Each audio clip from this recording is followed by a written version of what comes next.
Haleluya, kita melanjutkan pengajaran orang pilihan ya. Kita masih di kitab Bilangan pasal 9. Kalau sempat kita masuk Bilangan pasal 10 ya. Tergantung waktu nanti. Kita akan baca Bilangan pasal 9 mulai ayat 15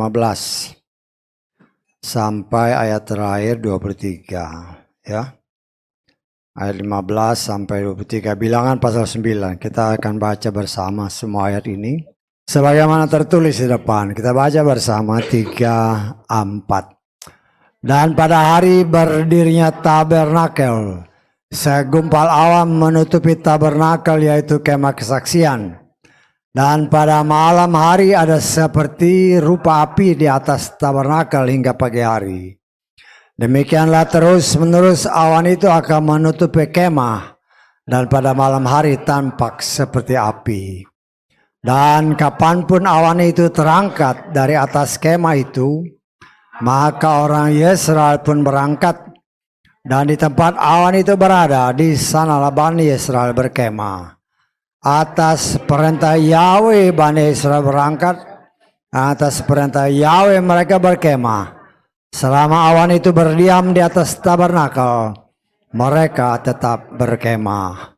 Apabila awan itu tinggal di atas tabernakel selama berhari-hari, maka Bani Israel akan memelihara pesan Yahweh dan tidak berangkat. Demikian ketika awan itu tinggal beberapa hari di atas tabernakel menurut perintah Yahweh, mereka tetap berkemah, dan menurut perintah Yahweh mereka berangkat. Dan ada kalanya awan itu tinggal di sana dari malam sampai pagi.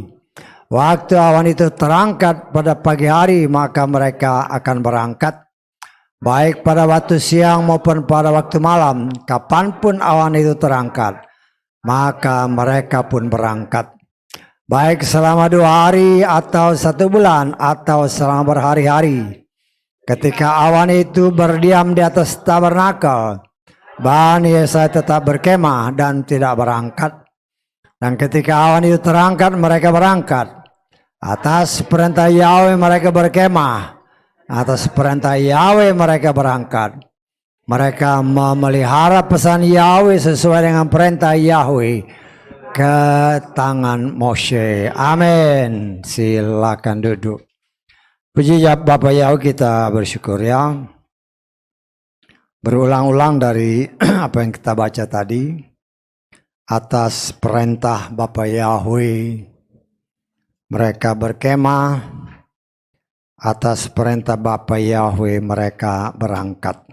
Ya, tabernakel, ya tabernakel, jadi kemah tabernakel ini, baik itu kemahnya sendiri, kemah pertemuan maupun pagar-pagar semuanya ya, satu unit komplit ya. Itu berdasarkan firman Tuhan. Apabila kita melihat di dalam kitab apa ini, kita sudah belajar ya, makanya ini ulangan-ulangan terus ya, kita lihat lagi ya. Kita tahu bahwa tabernakel ini didirikan atas perintah Bapak Yahweh. Kita lihat kembali Keluaran pasal ke-25 ayat ke-8 dan 9. Haruslah mereka membuat ruangan kudus bagiku, dan aku akan tinggal di tengah-tengah mereka. Seperti segala hal yang telah kuperlihatkan kepadamu, mengenai pola tabernakel dan pola segala perkakasnya, maka demikianlah kamu harus membuatnya. Jadi Bapak Yahweh ya, setelah ya minggu lalu kita sudah belajar tentang Paskah, dan ya termasuk di dalamnya sebenarnya roti tak beragi ya, karena Paskah dengan roti tak beragi itu ya satu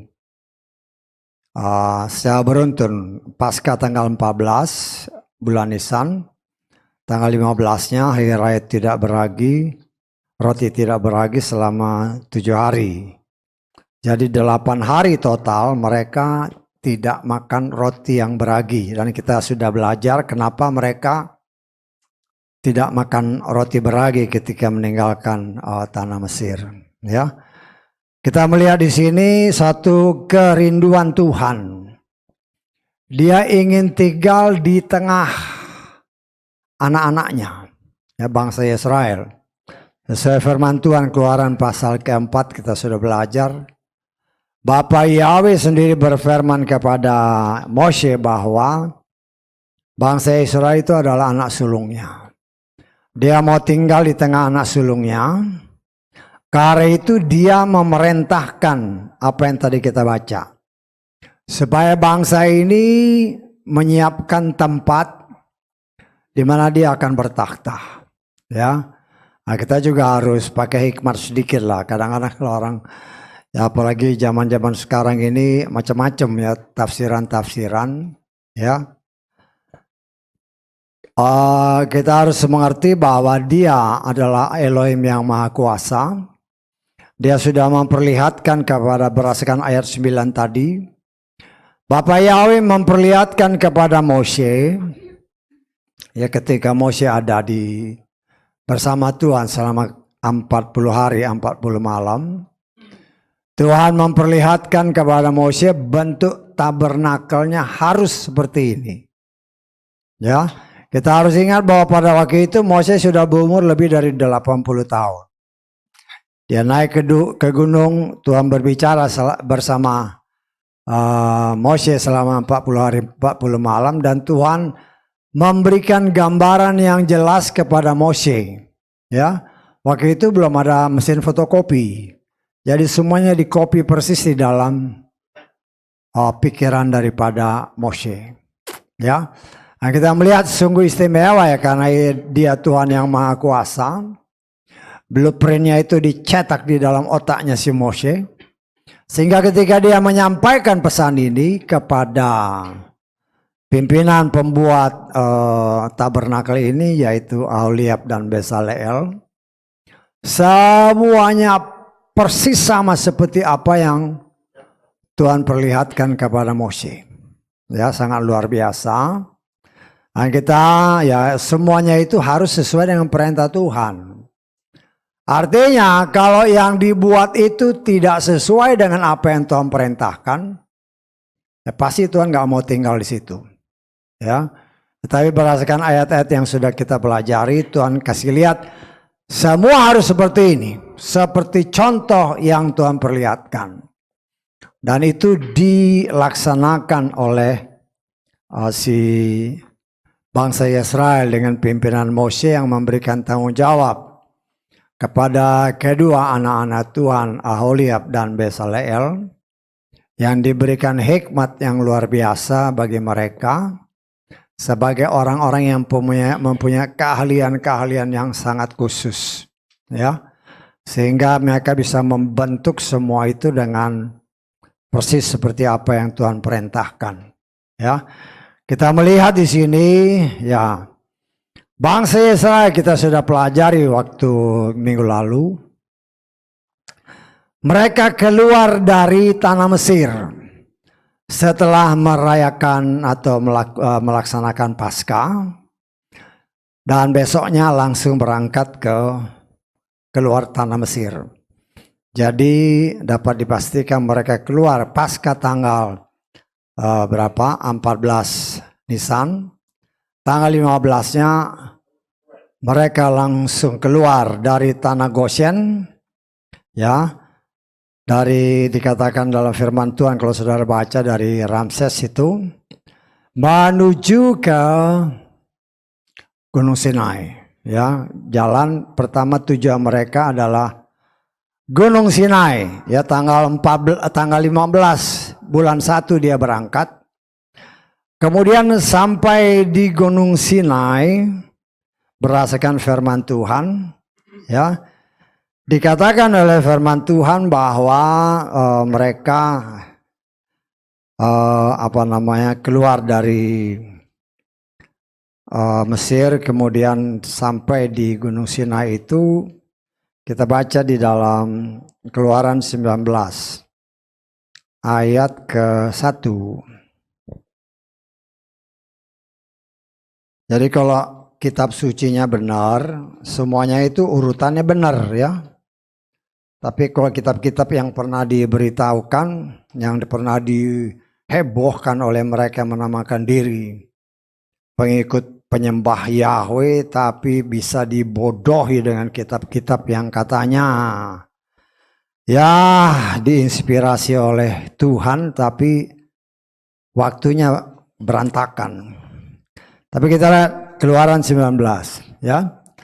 Pada bulan ketiga setelah Bani Yesaya keluar dari tanah Mesir. Tadi kita sudah diingatkan minggu lalu ya, Paskah, kemudian hari raya roti tidak berakhir, mereka keluar tanggal 15 bulan pertama atau bulan Nisan. Sampai di Gunung Sinai. Pada hari itu juga mereka tiba di padang gurun Sinai itu pada bulan ketiga. Saya tangkap ya. Jadi pertengahan bulan pertama tanggal 15, nyampenya pada bulan ketiga. Jadi berapa lama itu? Bulan pertama separuh bulan ya. Kan tanggal Ibrani itu 29 dan 30. Kita ambil yang gampang aja 30 hari ya. Jadi kalau tanggal 15 dia berangkat itu pertengahan bulan. Jadi bulan pertama 15 hari, bulan kedua, bulan ketiga. Bulan ketiga memang tidak disebut hari keberapa, bisa hari awal, bisa hari akhir. Tapi kalau kita bilang hari akhir ya bisa aja. Artinya untuk mengenapkan kira-kira mungkin 2,5 bulan atau 2 bulan. Dibutuhkan waktu perjalanan dari Mesir sampai ke Gunung Sinai ya. Kemudian di Gunung Sinai kita sudah belajar bahwa Tuhan memberikan perintah yang tadi itu. Setelah Tuhan memberikan hukum-hukumnya, Torahnya, berbicara Torah, berbicara aturan, perintah dan ketetapan Tuhan ya. Minggu lalu diingatkan lagi, jangan sampai salah. Torah itu aturan, perintah, ketetapan Tuhan. Terdiri dari 10 perintah, kemudian dijabarkan oleh Tuhan selama 40 hari kepada Moshe. Jadilah 613 aturan, perintah, dan ketetapan. Yang sudah banyak diberitahu di tempat ini. Tapi banyak juga yang ya acuh tak acuh, ya nggak masalah buat saya sih. Saya berkewajiban untuk kasih tahu, mau ikut puji Bapa Yahweh, nggak ikut ya puji Bapa Yahweh. Karena Yesua berfirman, yang menjadi hakim itu adalah firman yang kuberitakan. Bisa tanggap? Bukan rajin malas saya ke gereja. Kau ke gereja rajin tapi kau tidak pernah melakukan firman, sama aja bohong. Bisa dianggap ya. Jadi semua kan Yesua bilang, bukan aku yang menghakimi, tetapi firman yang kuberitakan kepadamu, itulah yang akan menjadi hakimnya. Ya, kita lihat di dalam Yohanes 12 ayat 47-48. Supaya saudara ingat ya, jangan sampai salah. Karena itu Tuhan mesti memberitakan kepada orang mati. Ya, orang yang sudah mati, karena dia Tuhan, dia harus memberitakan kepada orang mati. Karena dia akan menghakimi orang yang hidup dan yang mati. Pakai apa? Ya, kita baca ini. Jika seseorang mendengarkan firmanku dan dia tidak percaya, ya, aku tidak menghakiminya, sebab aku datang tidak untuk menghakimi dunia, melainkan untuk menyelamatkan.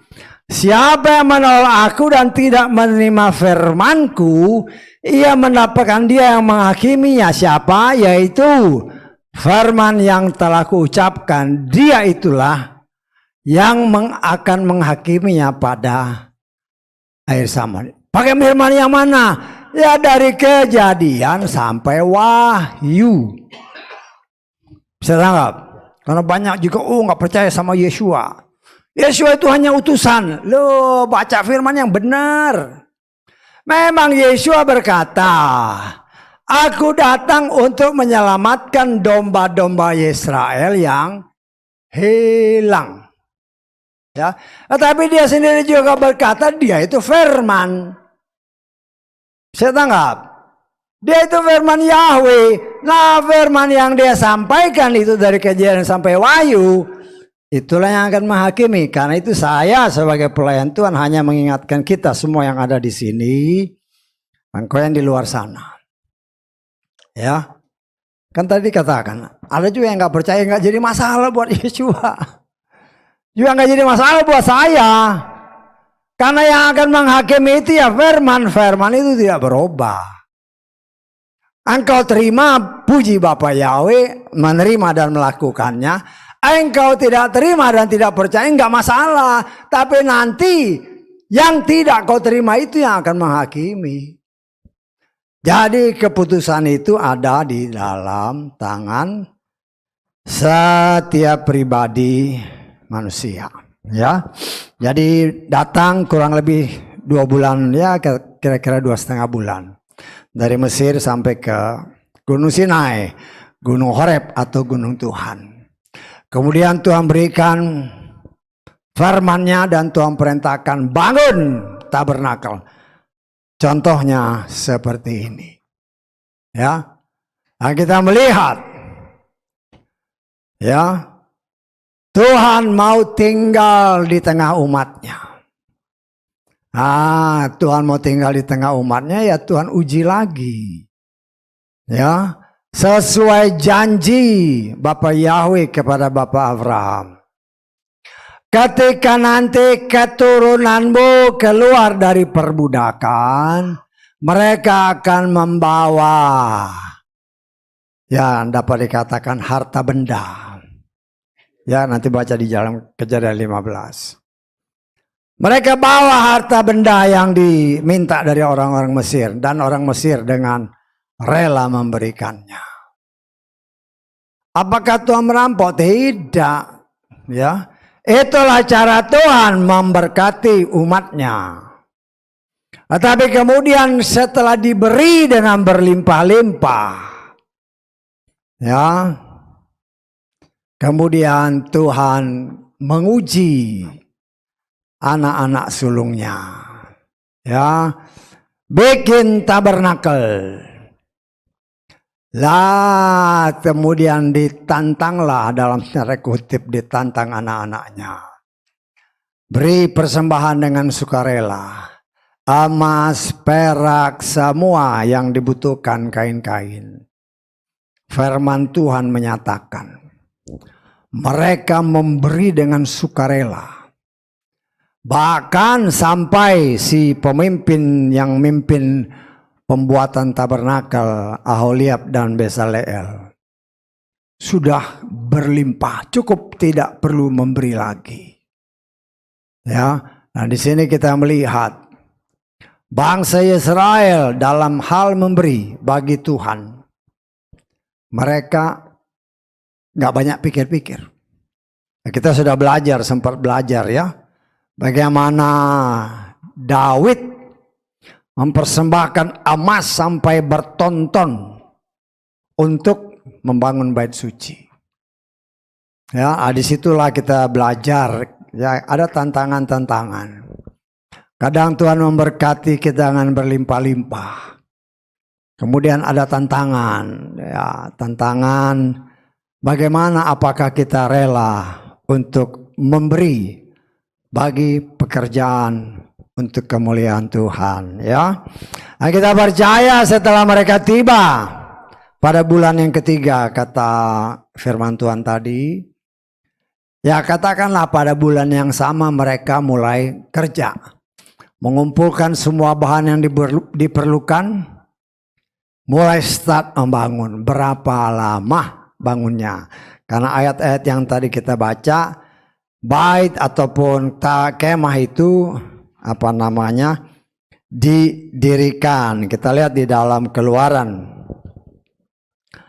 pasal ke-40 ayat ke-17. Terjadilah pada bulan pertama, pada tahun kedua, pada hari pertama bulan didirikanlah tabernakel. Jadi kita menafsirkan bahwa kalau dia sampai di Gunung Sinai ketiga, katakanlah langsung start berdasarkan perintah Tuhan pembuatan, mengumpulkan semua material yang diperlukan. Selesainya kalau didirikannya kan berarti sudah selesai, ya. Bulan pertama tahun kedua 1 tahun 12 bulan.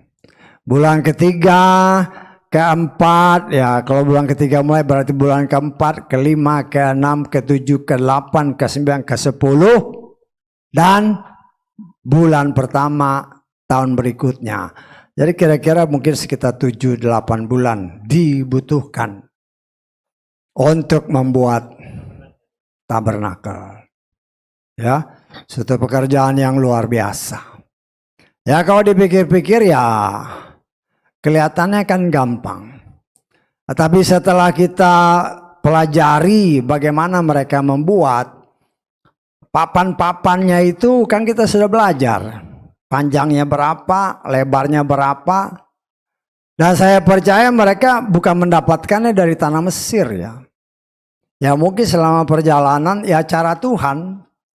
Ya, Tuhan tahu menyediakan semua yang dibutuhkan. Kita sudah belajar kan bagaimana barang-barang yang dibutuhkan untuk membangun kemah ini kan pakai papan-papan dengan panjang berapa itu 10 hasta kalau saya nggak salah ya, karena 5 meter kan 10 hasta, lebarnya berapa hasta. Sekarang cari yang kayu-kayu yang panjangnya 5 meter. Kalau sekarang sulit kita nyari. Ya. Tapi ya dahulu ya kita bisa bayangkan ya lebih gampang lah. Tapi di mana mereka dapatnya? Mereka jalan di padang pasir. Ya, memang ya itulah cara Tuhan, mujizat. Kalau Tuhan perintahkan pasti ada jalan keluar. Ya hanya dari bangsa Israel dibutuhkan keinginan untuk mewujudkan apa yang Tuhan perintahkan. Tuhan berikan kepada mereka keahlian yang cukup untuk membuat semua itu. Ya. Sangat luar biasa ya kalau kita bayangkan bagaimana mereka membuat dengan peralatan yang mereka miliki waktu itu. Tapi saya percaya karena hikmat yang luar biasa dari Tuhan, Tuhan memerintahkan sesuatu pasti Dia berikan caranya untuk dapat membuat semuanya itu sesuai kehendak Tuhan. Ya, sesuai kehendak Tuhan. Dan kita melihat ya sebelumnya ketika mereka berangkat dari tanah Mesir menuju ke Gunung Horeb itu ya, Tuhan sudah menyertai mereka ya. Tuhan sudah menyertai mereka dengan tiang awan dan tiang api ya. Dengan tiang awan dan tiang api kita baca di dalam Keluaran pasal ke-13 ayat ke-20 mulai. Keluaran 13 ayat 20 mulai. Dan mereka berangkat dari Sukot dan berkemah di Etam di tepi padang gurun. Dan Yahweh, perhatikan, berjalan di depan mereka pada siang hari dalam tiang awan guna menuntun mereka di jalan, dan pada malam hari dalam tiang api guna menerangi mereka untuk dapat terus berjalan siang dan malam. Jadi sejak mereka keluar dari tanah Mesir, Tuhan sudah menuntun bangsa ini siang dan malam dengan tiang awan dan tiang apinya. Ya, nah kita sudah belajar kan belakang-belakang kemarin kan, kenapa harus dipimpin? Mereka nggak tahu kemana jalannya, di mana tanah perjanjian itu mereka nggak tahu. Ya Mose pun nggak tahu. Jadi harus Tuhan yang memimpin. Ya Tuhan yang memimpin bangsa ini Pada siang hari dengan tiang awan. Waktu itu belum tabernakel kan belum ada. Pada siang hari dengan tiang awan. Pada malam hari dengan tiang api. Jadi saya menafsirkan. Mereka tidak pernah berjalan dalam kegelapan. Walaupun malam hari. Bisa tanggap ya. Mereka tidak pernah berjalan dalam kegelapan. Dan saya tidak bisa membayangkan bagaimana terangnya itu api. Karena bangsa ini kalau saya tafsirkan jumlah mereka sekitar 2 juta orang. Ditambah dengan begitu banyak ternak, begitu banyak barang-barang yang mereka bawa. Betapa waktu malam hari tiang api itu menerangi umat Tuhan. Ya. Yang dipimpinnya, yang telah dibebaskannya dari tanah perbudakan menuju ke tanah perjanjian, di mana tanah itu telah dijanjikan kepada leluhur mereka Bapak Abraham. Ya, nah, saudara bisa bayangkan, ya, firman Tuhan berkata bahwa selama mereka berjalan, ya, menuju ke tanah perjanjian. Firman Tuhan kalau nanti saudara baca akan apa namanya, ya kita baca aja lah ya, kita lengkap ke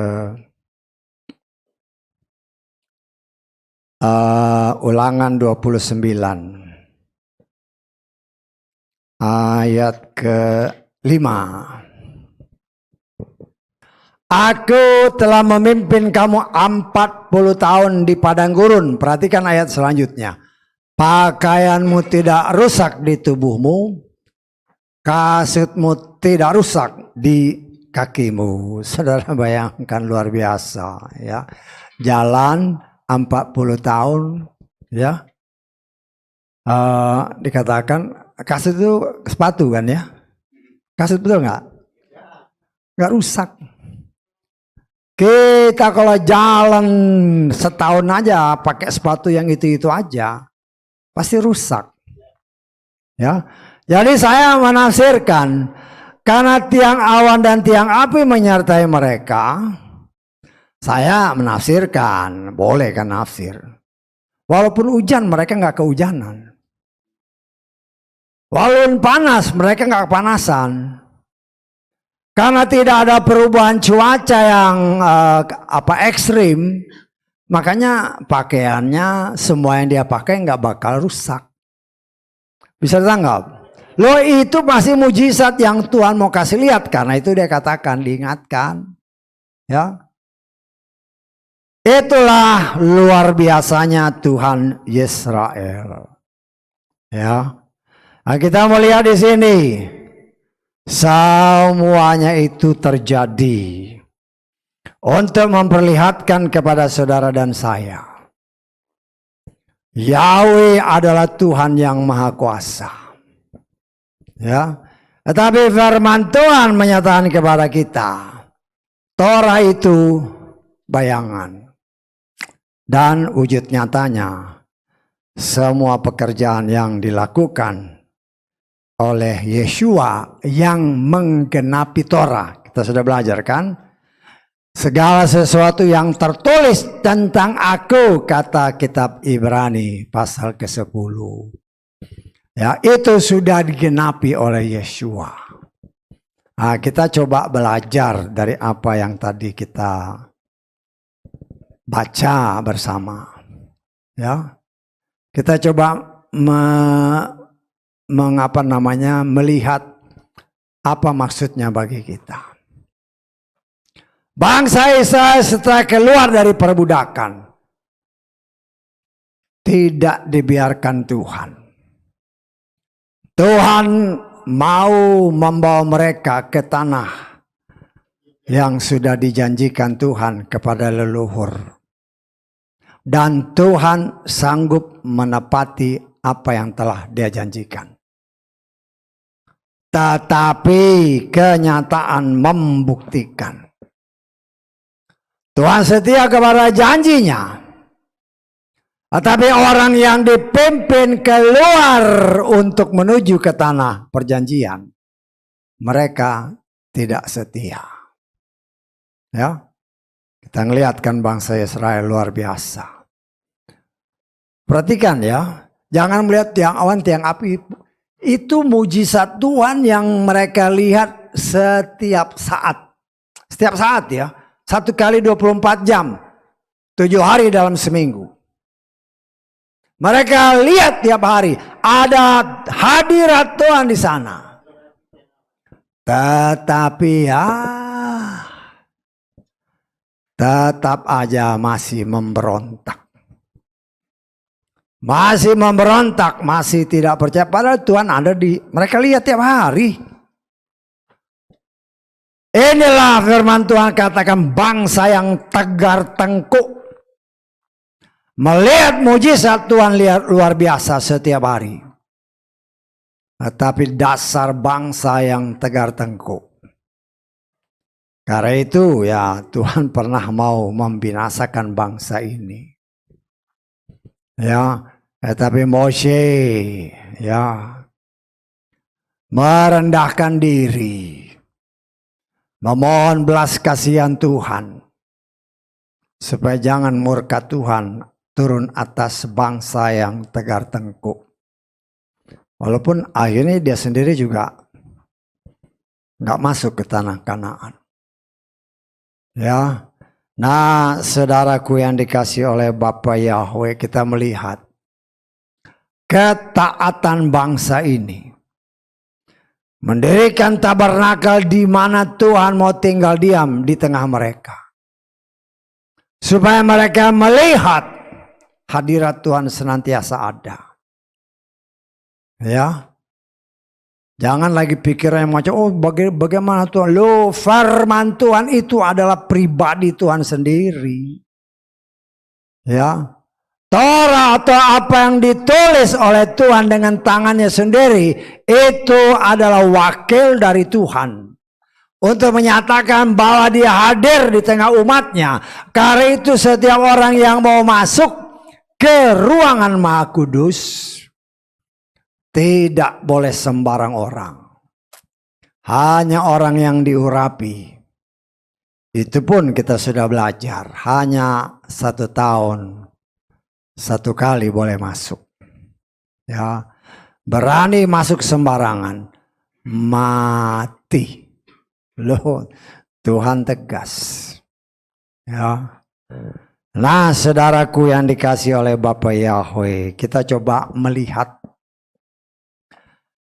Ya memang bangsa ini tegar tengkuk, tetapi mereka juga belajar untuk taat. Ya, taat ketika awan itu diam, ya mereka diam. Tetapi kalau awan itu terangkat, mereka tahu apa yang harus mereka lakukan. Siap-siap dan jalan. Ya, dan kita sudah belajar dari ayat bab-bab sebelumnya. Suku Lewi telah ditetapkan oleh Tuhan untuk membongkar dan memasang kembali tabernakel di tempat yang telah Tuhan tetapkan. Atas perintah Tuhan mereka berangkat. Dan kalau lama berkemah di sana, mereka harus mendirikan tabernakel secara utuh. Ya, orang Lewi pun tidak sembarangan, kita sudah belajar. Ya, hanya keturunan Harun yang boleh membereskan semua peralatan, khususnya yang ada di dalam ruangan kudus dan maha kudus. Setelah dibereskan, ditutup rapat. Baru saudara-saudaranya orang Lewi yang lain, khususnya dari suku Kehat, boleh masuk dan mengangkatnya. Ya, padahal keturunan Harun itu sendiri kita sudah belajar, mereka juga adalah keturunan orang Kehat. Ya, Kita sudah belajar dari keturunan Lewi, ada 3 yang kelompok besar. Baik keturunan Gersom, Merari maupun Kehat. Ya, dari keturunan Kehat ini salah satunya adalah keturunan Harun. Tetapi yang menjadi imam besar hanya dari keturunan Harun. Orang lain tidak boleh melihat, apalagi menyentuh barang yang ada di dalam ruang kudus dan maha kudus. Karena Tuhan, kita sudah belajar mewanti-wanti Moshe dan anak-anak Harun supaya jangan keturunan Kehat ini binasa, habis. Karena keturunan Kehat ini yang akan mengangkat semua barang-barang yang ada di dalam ruangan kudus dan maha kudus. Berani mereka nyentuh, mati. Tidak ada kompromi. Artinya kita melihat Tuhan tegas. Orang yang sudah diurapi oleh Tuhan harus berhati-hati. Menjaga dirinya. Jangan sampai tercemar. Keturunan Harun adalah keturunan orang yang diurapi Tuhan. Sebagai imam secara khusus melayani Tuhan. Nah, kita coba melihat dari pandangan yang lebih luas tentang saudara dan saya. Karena ada tertulis, kita berkali-kali diingatkan. Saudara dan saya ditetapkan, sudah dipilih dan ditentukan menjadi imam dan raja. Sudah belajar ya dari kitab Wahyu pasal keberapa? Ya, nah, pasal ke-5. Nanti belajar lagi, ingat-ingat ya. Itu bukan janji kosong ya. Apa yang Tuhan janjikan itu pasti terjadi apabila kita setia. Tetapi apabila kita tidak setia, tegar tengkuk seperti bangsa Israel. Oh, 603.550 orang laki-laki yang berumur 20 tahun ke atas. Ditambah orang Lewi yang berjumlah kurang lebih 22.000 orang. Tetapi dari sekian banyak, hanya 2 orang yang masuk ke tanah perjanjian. 600 sekian ribu musnah.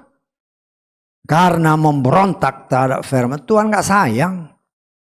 Tuhan gak sayang.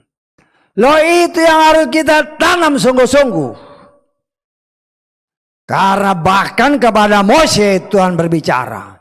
Aku akan memusnahkan bangsa ini semuanya. Karena mereka tegar tengkuk dan aku akan mendirikan dari keturunanmu, dari Mose maksudnya. Untuk menjadi umat yang baru. Tetapi Moshe merendahkan diri. Mohon belas kasihan Tuhan. Dan Tuhan mengampuni bangsa ini. Saudaraku, itu anak sulung. Loh, kita ini hanya anak adopsi. Ya. Kita sudah belajar kemarin kan. Kita sudah diangkat jadi anak adopsi.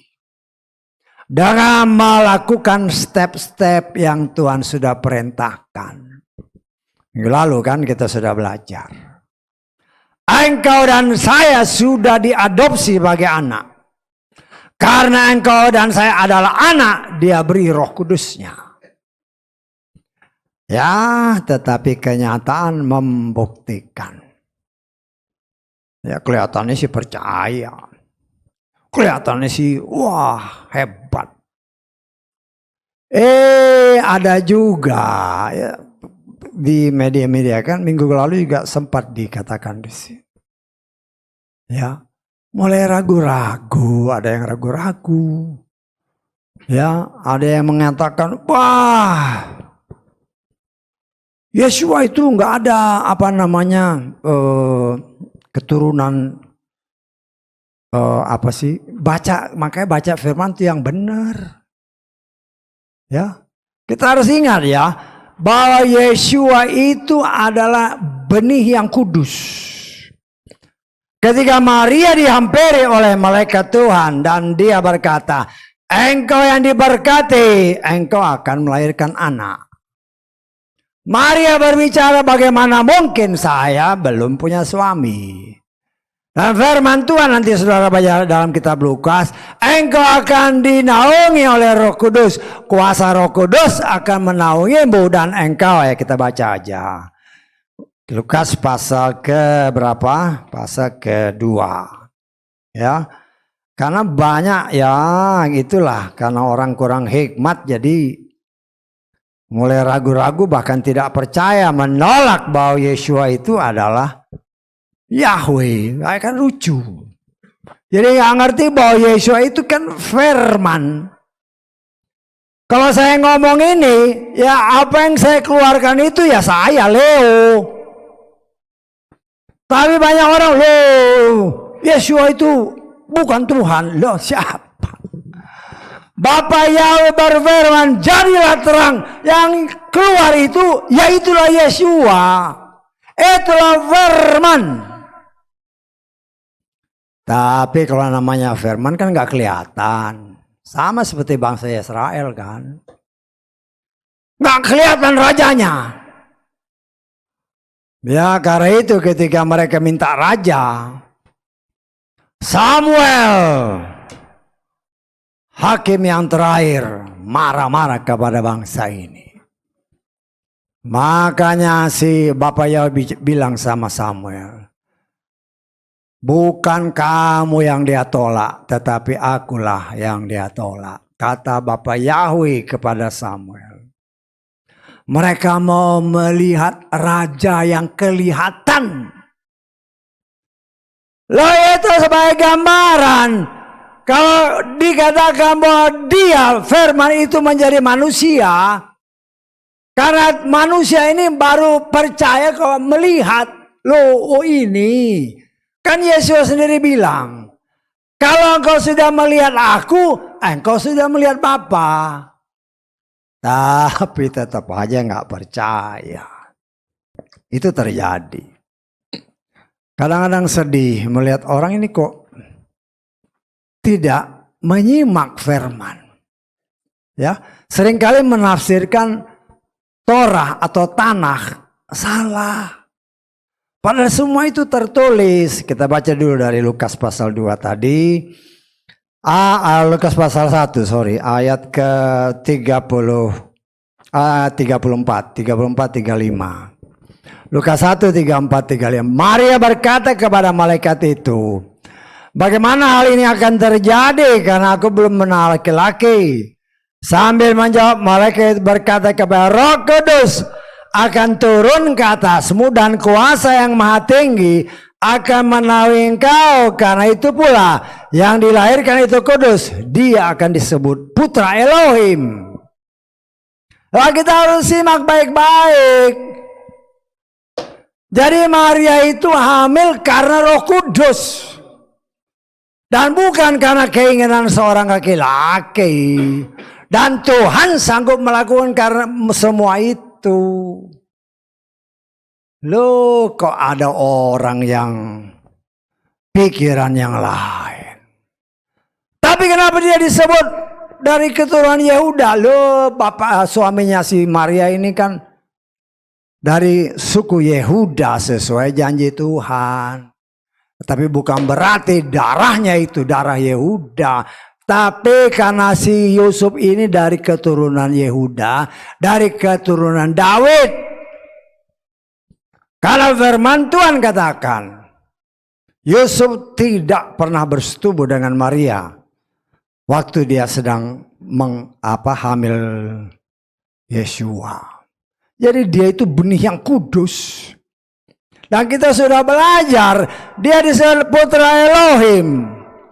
Dan itu sudah diberitahu sebelumnya oleh para nabi, bahkan sejak manusia jatuh dalam dosa. Tuhan sudah berbicara. Keturunan si perempuan akan menghancurkan kepala keturunan si ular. Itu sudah dikatakan ribuan tahun sebelumnya. 4.000 tahun sebelum Yesua dimunculkan. Ya, banyak orang kok pikirannya ngawur. Kita baca Yesaya 9.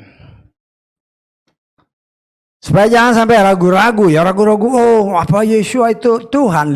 Bagaimana sih? Ya, lucu sekali orang ini.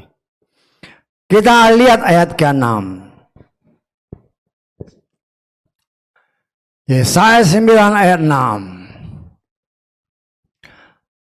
Dalam hal perluasan pemerintahannya dan dalam hal damai sejahtera, tidaklah berkesudahan di atas tahta Daud dan di atas kerajaan untuk meneguhkan dan mendukungnya dengan keadilan dan kebenaran sekarang sampai selamanya. Saudara baca ini, saya baca terjemahan Lugas ya. Saya baca terjemahan Lugas.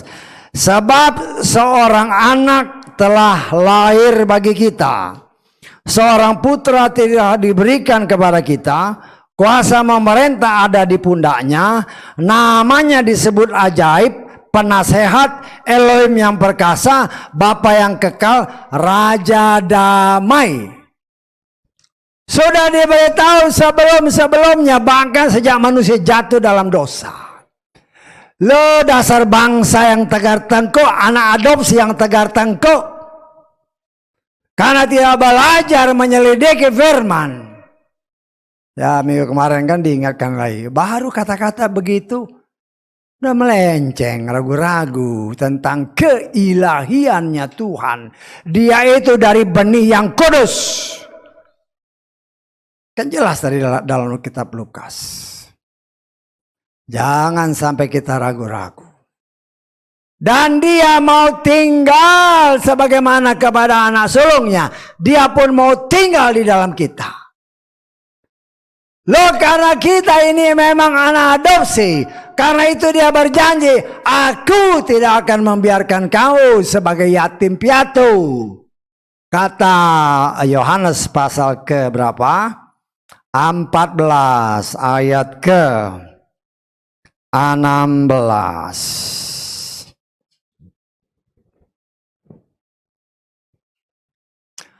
Aku akan meminta kepada Bapa dan dia akan mengaruniai kepadamu penghibur yang lain. Supaya apa? Dia tinggal bersama kamu selamanya.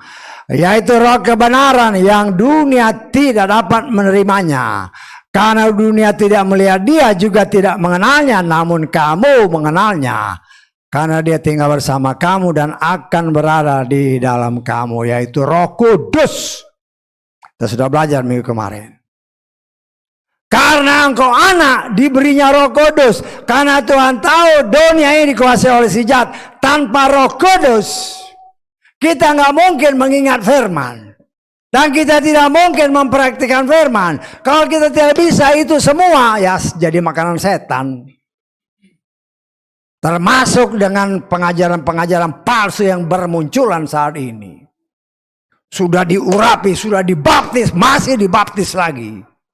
Dengan baptisan yang ngawur-ngawur. Nerima lagi.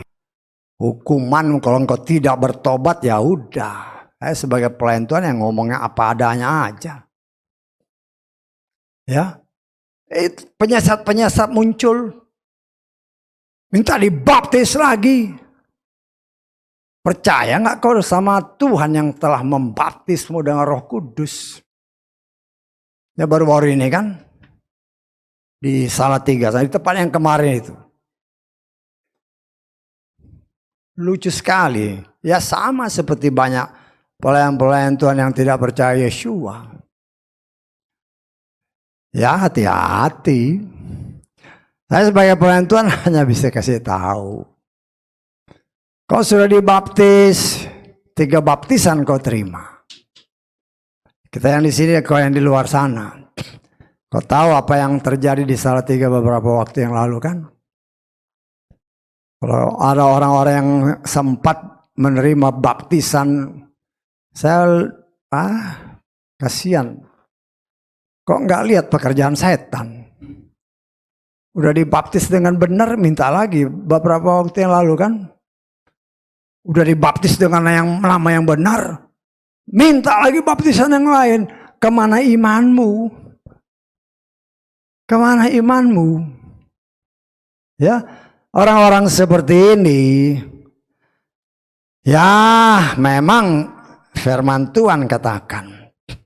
Ya, kita lihat. Wahyu 12 ayat keempat. Ekornya, ekor si setan ini menyeret seperti ke bintang-bintang di langit dan melemparkan mereka ke bumi. Berbicara bintang, berbicara umat pilihan, karena tegar tengkuk dan tidak menyimak firman dengan baik-baik, diseret sama setan. Karena kau berkompromi dengan setan, tidak mau mengikuti perintah Tuhan. Sebagaimana apa yang kita baca tadi, pergi, mau berangkat, mau tinggal, ikuti apa yang Tuhan katakan. Kalau awan terangkat, ya berangkat. Kalau awan diam, ya diam. Loh, karena diam, banyak masukan-masukan, mulai banyak iman anak-anak Tuhan goncang. Oh, ini ada pengurapan baru. Ini ada baptisan pembaruan. Di mana imanmu? Kok gampang sekali yang mereka menamakan diri anak-anak Tuhan. Jangan-jangan bukan anak Tuhan, tapi anak setan. Kita sudah belajar kan? Kalau namanya anak setan, memang tidak akan mungkin bisa melakukan firman Tuhan dengan benar. Ada pengajaran sedikit melenceng. Apalagi nanti si anti Hamasya, nabi palsunya bikin mujizat. Wah, ini mujizat, ini urapan. Lah sudah. Langsung melenceng. Siapa itu? Termasuk umat pilihan. Apabila mungkin, kata firman Tuhan, umat pilihan pun akan tertipu. Itu kan sudah diberitahu. Karena itu di tempat ini saya sebagai pelayan Tuhan hanya bisa mengarahkan kita semua, engkau dan saya, kalau engkau tidak tertanam di dalam fondasi iman batu karang yang teguh, yaitu Yeshua HaMashiach, firman yang hidup, engkau akan tercabut sampai ke akar-akar dan dibinasakan oleh Wahyu 12 tadi. Terseret oleh kuasa ekor si jahat itu. Loh, kita harus hati-hati. Semakin dekat setan, semakin gusar, semakin banyak dia mencoba menipu. Mereka menamakan diri anak-anak Tuhan. Kalau anak setan, sama-sama dia nggak perlu tipu, ya udah satu jalan, satu jalur, nggak perlu diseret-seret. Tapi kalau anak Tuhan yang masih rajin ke gereja, kelihatannya memuja-muji Tuhan, ya tapi hatinya, kelihatan dari luar sih hebat, tapi hati siapa tahu. Rambut bisa sama hitam, tapi hati siapa yang tahu. Kenyataan kan membuktikan. Begitu banyak orang yang ikut-ikutan dengan hal seperti itu. Kemana imanmu? Ya, apalagi ya yang di Salatiga itu, aduh, darah Yeshua itu darah yang kudus. Terus kau pakai darah apa? Kok mau dikasih darah lagi? Ya.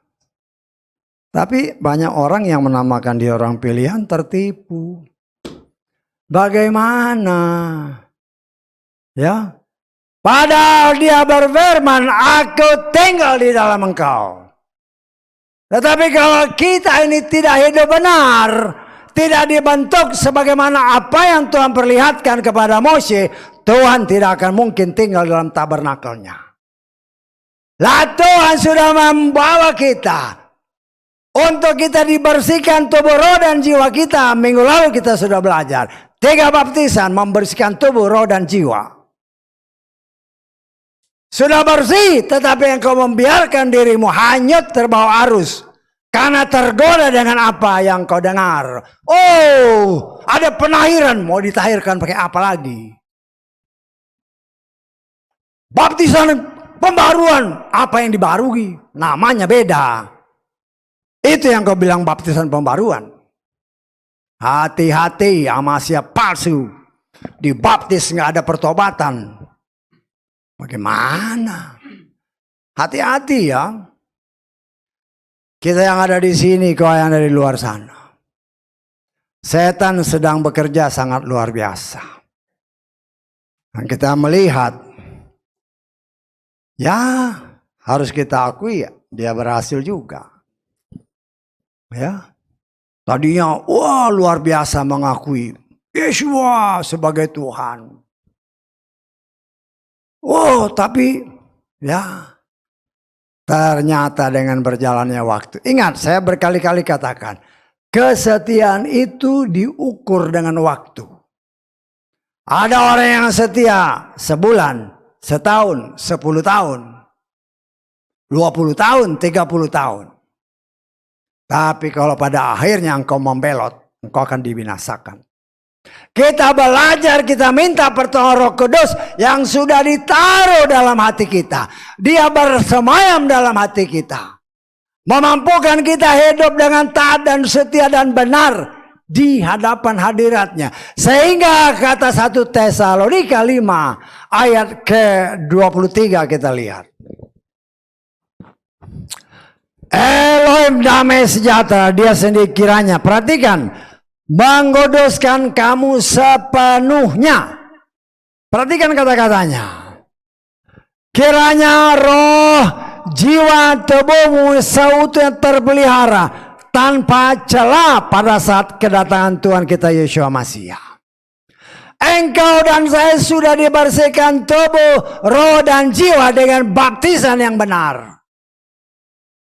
Tetapi kalau engkau tidak menjaga kekudusan, ya, tubuh, jiwa, dan roh yang telah dibersihkan.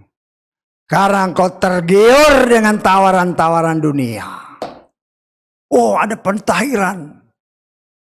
Berarti kau berdosa terus, mau ditahirkan terus. Ya. Minum darah binatang lagi. Ya, hati-hati. Ya, kalau engkau tidak bertobat, engkau tidak kudus, kan dikatakan. Pada saat kedatangan Tuhan kita, kalau kita tidak bercacat celah tubuh, roh, dan jiwa kita, kita akan diangkat. Tapi kalau jiwamu masih kotor, ingat ya, baptisan tubuh, caranya benar, namanya benar, orang benar, hanya 1 kali.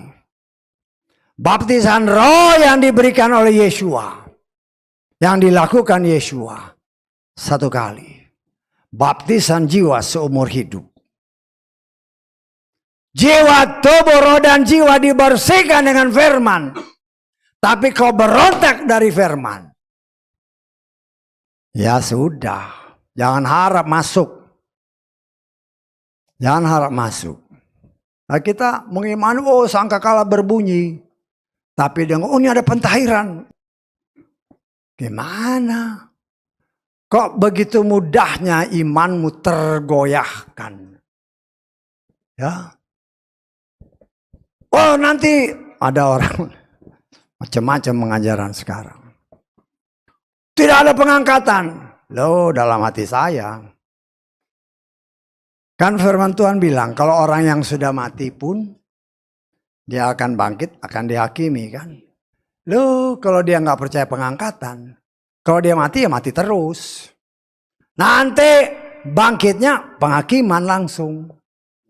Tetapi kalau dia orang percaya, dia mati, karena dia percaya ada kebangkitan, walaupun dia sudah mati, dan dia dalam keadaan yang benar ketika dia tidur, Sangkakala berbunyi, dia dibangunkan oleh Tuhan dan dia diangkat. Tapi kalau nggak percaya pengangkatan, sama seperti roh Saduki.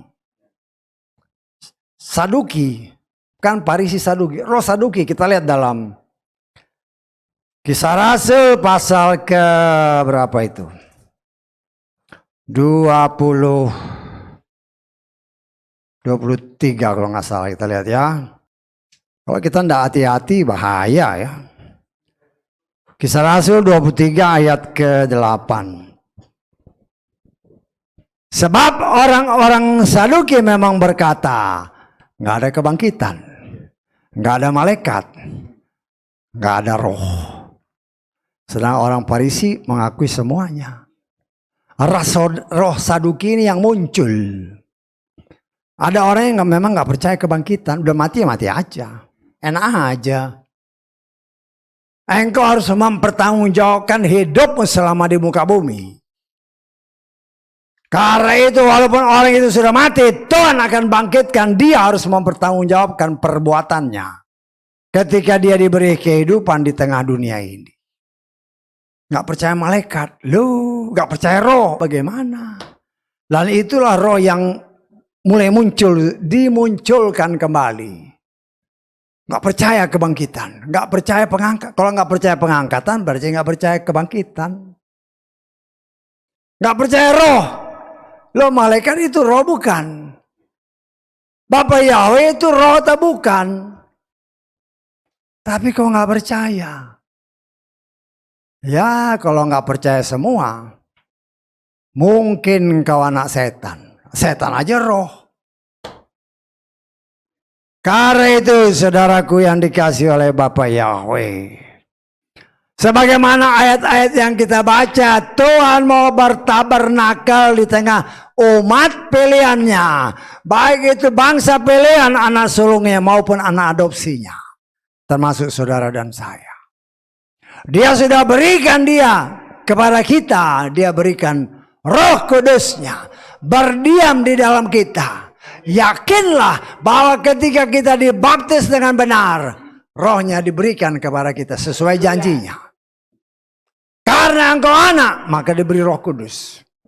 Lo karena ada Roh Kudus dalam hatimu, jangan kau macam-macam. Ya, sama seperti si Saul.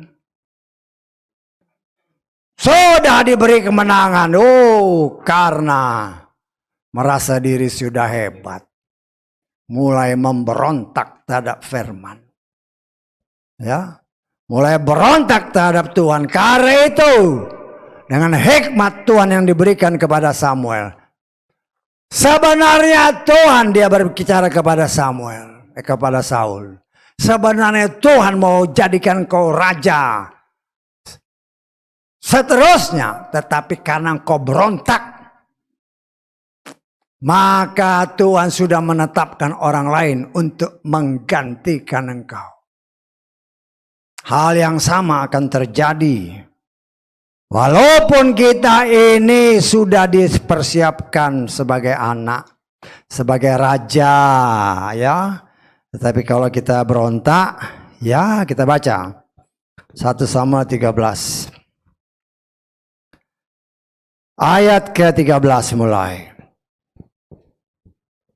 Lalu Samuel berkata kepada Saul, engkau telah berlaku bodoh, bahwa engkau sudah tidak memelihara perintah Yahweh Elohimmu yang telah dia perintahkan kepadamu. Sebab perhatikan, sedianya Yahweh akan mengokohkan kerajaanmu atas Yesrael sampai selamanya. Namun sekarang kerajaanmu tidak akan bertahan. Yahweh telah memilih baginya seorang yang sesuai dengan hatinya. Dan Yahweh telah menetapkan dia sebagai pemimpin atas umatnya. Sebab engkau tidak memelihara apa yang Yahweh telah perintahkan kepada. Itu berlaku juga bagi saudara dan saya. Engkau dan saya sudah dipilih untuk kelak sesuai janjinya. Kata Wahyu tadi. Menjadi raja dan imam. Tapi kalau engkau berontak, pada Roh Kudus ada dalam hatimu, sebagaimana Saul, dicoret. Coret, nggak ada main-main bagi Tuhan. Ya, karena itu saudaraku yang dikasih oleh Bapa Yahweh. Mari kita sama-sama belajar. Ya, baik kita yang di sini, kau yang ada di luar sana. Firman Tuhan, ya, apa adanya, ya itulah firman. Tapi kalau kita membiarkan firman itu bekerja untuk mengoreksi diri kita. Kalau itu suatu kebenaran yang menusuk kita, supaya kita dibersihkan, ya terima aja. Namanya pedang kalau tusuk, pasti sakit. Tapi kalau itu suatu kebenaran, mungkin kita pernah main mata dengan kuasa si setan, dan kau tidak bertobat. Kalau Saul disingkirkan karena tidak taat, orang yang menamakan diri orang pilihan pun kalau tidak taat akan disingkirkan. Walaupun Samuel berkata, bodoh kamu. Kan itu firman, bodoh kamu. Kan tadi ayat-ayat tadi kan. Kita baca di atas ayat 13. Engkau telah berlaku bodoh. Sudah diberi keenakan, diberi janji. Memang Tuhan gak kelihatan, tapi Tuhan lihat kita. Lah itu harus kita lihat. Karena itu belajarlah. Ya, itulah manusia. Karena gak ngelihat Tuhan, pengen melihat Tuhan. Tuhan, kata si siapa Thomas kan, perlihatkan Bapa supaya aku lihat. Kalau engkau lihat aku, kau sudah lihat Bapa. Ya.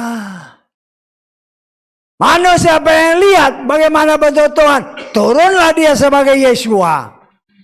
Menolak. Bagaimana manusia ini? Itulah kerjaan setan. Nah, kita yang ada di sini, saudara yang ada di luar sana.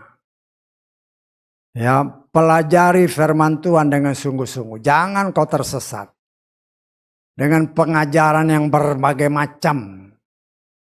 Ya, bujukan-bujukan setan untuk menyesatkan.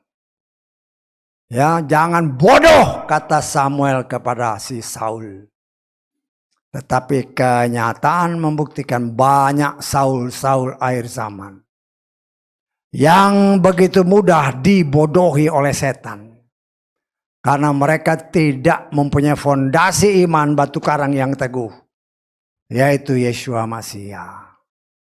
Tapi itulah baiknya Tuhan.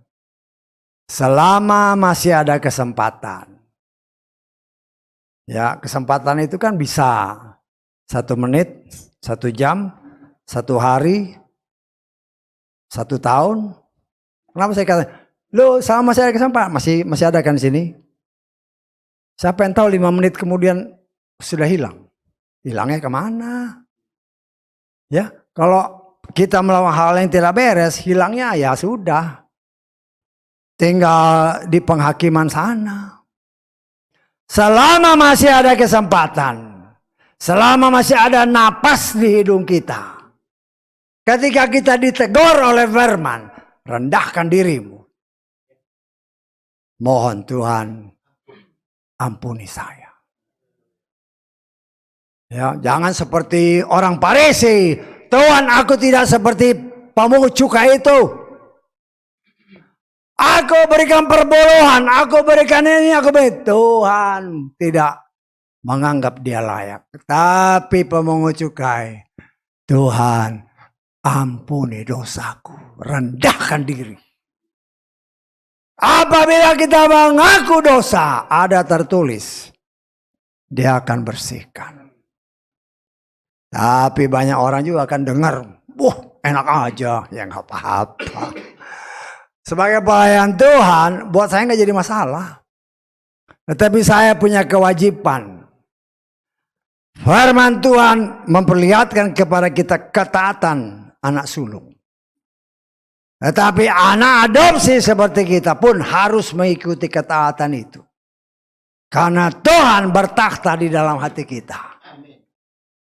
Ya, kita tidak lihat dia, tapi kita percaya dia ada dalam hati. Dan dia terus bekerja untuk memurnikan kita. Sehingga apa yang dikatakan 1 Tesalonika 5:23 tadi. Kalau entar malam Tuhan datang, sangkakala berbunyi, didapatinya kita tidak bercacat celah tubuh roh dan jiwa kita. Karena itu setiap saat kita terus koreksi diri, Tuhan tolong saya. Mampukan saya berjalan dalam kebenaran-Mu. Berikanku roh ketaatan kesetiaan sampai selamanya. Haleluya. Amin. Mari kita bangkit berdiri.